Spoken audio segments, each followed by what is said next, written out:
അതായത് നമ്മുടെ രാജ്യം കണ്ടതിൽ വെച്ച് ഏറ്റവും സങ്കടകരമായ കാഴ്ചകളാണ് കഴിഞ്ഞ കുറച്ച് ദിവസങ്ങളായിട്ട് ടിവിയിലും അതിലൂടെ വാർത്തകളിലൂടെ ഒക്കെ അറിയുന്നത്.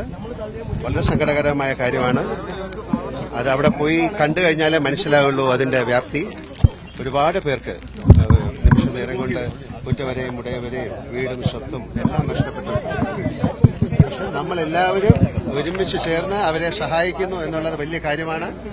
അതിലെടുത്തു പറയാവുന്നതാണ് Indian army, navy, air force, fire and rescue, NDRF, police, അതുപോലെ ഹോസ്പിറ്റൽ, ഡോക്ടേഴ്സ്, സന്നദ്ധ സംഘടനകള്, സാധാരണ ലോക്കൽ ആൾക്കാര്. ഈ ഒരു കല്ലെടുത്ത് മാറ്റിവെക്കുന്ന ഒരു കുട്ടി പോലും ഇതിന്റെ ഭാഗമായി മാറുന്നു. അപ്പൊ എന്റെ കാര്യം എന്ന് പറഞ്ഞാല് ഇവിടെ ആദ്യം എത്തിയത് ഞാനും കൂടെ ഉൾപ്പെടുന്ന 122 ഇൻഫൻട്രി ബറ്റാലിയനായിരുന്നു, DA മദ്രാസ്. അവരിവിടെ വളരെ എല്ലാവരും അവരാണ് ആദ്യം ഇവിടെ എത്തിയത്. ഞങ്ങളുടെ 40 പേര് വളരെയധികം ശ്രമങ്ങൾ നടത്തി ഒരുപാട് പേരെ സേവ് ചെയ്യാൻ സാധിച്ചു. കഴിഞ്ഞ 16 വർഷമായിട്ട് ഞാൻ ആ ബറ്റാലിയനിലാണുള്ളത്. അപ്പം ഞാൻ അവരുമായിട്ട് ഒരുപാട് പരിചയവും ഒരുപാട് സ്നേഹവും ഒരുപാട് ഇന്ററാക്ഷൻസ് ഉള്ള ഒരാളാണ്. തീർച്ചയായിട്ടും അവർക്ക് മാത്രമല്ല, ഇവിടെ വന്നിരിക്കുന്ന വേറെ പല യൂണിറ്റുകളുണ്ട്. അവർക്കൊക്കെ ഒരു പ്രചോദനമാകാൻ, അവർക്കൊക്കെ നന്ദി പറയാൻ, മനസ്സുകൊണ്ട് അവരെ നമസ്കരിക്കാനായിട്ടാണ് ഞാൻ. തീർച്ചയായിട്ടും നമുക്കെല്ലാവർക്കും ചേർന്ന് ഇതിനെതിരെ വളരെ ശക്തമായിട്ട് നീങ്ങണം. ഇത്തരം പ്രകൃതി ദുരന്തങ്ങൾ ഉണ്ടാകാതിരിക്കാൻ നമുക്കെല്ലാവർക്കും ചേർന്ന് ഒരിക്കൽ കൂടി ഇതിന്റെ പുറകിൽ പ്രവർത്തിച്ച എല്ലാവർക്കും. ഈ ബ്രിഡ്ജ് ഉണ്ടാക്കിയത് തന്നെ ഒരു വലിയ അത്ഭുതമാണ്. ഈ ബ്രിഡ്ജിലായിരുന്നെങ്കിൽ ആർക്കും മുകളിലേക്ക് താഴേക്ക് പോകാൻ. അപ്പൊ അതൊക്കെ ഏറ്റവും പെട്ടെന്ന് ഇതൊരു ഈശ്വരന്റെ സഹായം കൂടെ ഇതിന്റെ പുറകിലുണ്ടെന്ന് വിചാരിക്കാം. ഒരുപാട് പേരെ ഇനി കണ്ടെത്തേണ്ടതുണ്ട്. നമുക്ക് പ്രതീക്ഷിക്കാം അവരത് കണ്ടെത്താൻ സാധിക്കട്ടെ എന്ന്.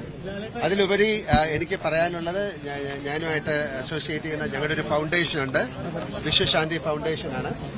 ഞാനത് ഇവിടുത്തെ പുനരധിവാസത്തിന് അല്ലെങ്കിൽ റീഹാബിലിറ്റേഷന് വേണ്ടിയിട്ട് ഇപ്പം നമ്മളൊരു 3 കോടി രൂപയാണ് കൊടുക്കാൻ തയ്യാറാകുന്നത്.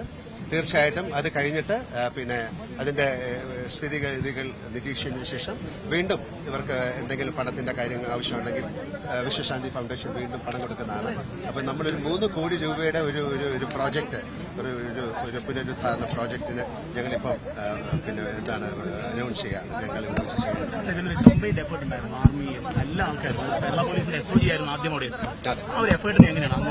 പറയുന്നത് നമ്മുടെ ആർമിയിൽ എല്ലാവരെയും നമുക്ക് അത് ഒരാളെ എങ്ങനെ നന്ദി പറയേണ്ടെന്നറിയില്ല.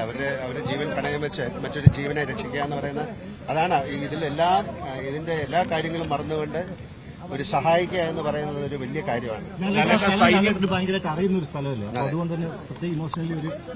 ഏത് സ്ഥലമായാലും ഇമോഷൻ ഒരുപോലല്ലേ, തീർച്ചയായിട്ടും. പക്ഷെ നമ്മൾ മുകളിൽ പോയി കാണുമ്പോഴാണ് ഇതിന്റെ വ്യാപ്തി മനസ്സിലാക്കുന്നത്. ഇപ്പോഴും വളരെയധികം ചെളികൾ കൂടിയിട്ടുണ്ട്. അതിൻ്റെ അകത്ത് ആൾക്കാരുണ്ടോയെന്നൊന്നും അറിയില്ല. ബട്ട് നമ്മുടെ എല്ലാവരും, അവിടുത്തെ വോളണ്ടിയേഴ്സ് ആയാലും ഭക്ഷണം കൊടുക്കുന്ന ആൾക്കാരായാലും ഇതിന്റെ പുറകെ പ്രവർത്തിച്ച എല്ലാവർക്കും ഹൃദയത്തിന്റെ ഭാഷയിൽ ഞാൻ ദേശീയ ദുരന്തമായി പ്രഖ്യാപിക്കേണ്ടതല്ലേ? ഇതൊക്കെ തീർച്ചയായിട്ടും അത് എങ്ങനെയാണ് വരേണ്ടത്? അതാണ് ഞാൻ പറയുന്നത്, ഇന്ത്യ കണ്ട ഏറ്റവും ദുരന്തങ്ങളിൽ ഒന്നാണ്. തീർച്ചയായിട്ടും മിസ്റ്റർ മേജർ രവി വിശ്വശാന്തി ഫൗണ്ടേഷന്റെ ഒരു ഡയറക്ടറാണ്. അദ്ദേഹത്തിന് എന്താ പറയാനുള്ളതെന്ന് മാത്രമല്ല, അദ്ദേഹം ഇതുപോലുള്ള ഒരുപാട് കാര്യങ്ങൾ പ്രവർത്തിച്ച ആളാണ്. ആർമിയിൽ ഒരുപാട് വർഷം ഉണ്ടായിരുന്ന ആളാണ്. വിശ്വശാന്തി ഫൗണ്ടേഷന്റെ മാനേജിംഗ് ഡയറക്ടർ എന്ന രീതിയിൽ അദ്ദേഹം അനൗൺസ് ചെയ്തിട്ടുള്ള ഈ 3 കോടി എന്ന് പറയുന്നത്, ഇത് വളരെയധികം മനുഷ്യസ്നേഹികളായിട്ടുള്ള കുറെ ആളുകൾ ഞങ്ങളുടെ വിശ്വശാന്തിയിലോട്ട് ഒരുപാട് പേര് അതിലേക്ക് തയ്യാറായിട്ടുണ്ട്. അതിലെടുത്തു പറയേണ്ടത് ഡോഗ് കട്ടിൽ ബോംബെയുടെ സുബോധ് മേനോൻ എന്നുള്ള വ്യക്തിയും, അതുപോലെ തന്നെ ഓപ്പറേഷൻ രാഹത്ത് എന്നുള്ള ഒരു സിനിമയിൽ അവരും കൂടി ചേർന്നിട്ട്. അപ്പൊ ലാലേട്ടന് ഇപ്പോൾ ഒരു കാര്യം പറയാൻ ലാലേട്ടൻ പറയാത്തത്, നിങ്ങൾ ഇവിടുന്ന് ചോദിച്ചു, ഇവിടെ അറിയുന്ന സ്ഥലമില്ല. ഇപ്പൊ അവിടെ നോക്കിക്കൊണ്ടിരിക്കുന്ന സമയത്ത് ആ മുണ്ടക്കൈയിൽ സ്കൂൾ കണ്ടപ്പം എന്നെ നോക്കിയിട്ടൊന്ന് കണ്ണ് നിറയുന്നുണ്ട്. അതുകൊണ്ട് വിശ്വശാന്തി ഫൗണ്ടേഷന്റെ മാനേജിംഗ് ഡയറക്ടർ അദ്ദേഹത്തിനോട് ചോദിക്കാതെ തന്നെ ആ LP സ്കൂൾ റീജനുവേറ്റ് ചെയ്ത് റീബിൽഡ് കൊടുക്കുന്നതും കൂടെ വിശ്വശാന്തി ഏറ്റെടുക്കുകയാണ്. എനിക്ക് ഈ സ്ഥലം അറിയാം. ആ കണ്ണ് നിറഞ്ഞപ്പോൾ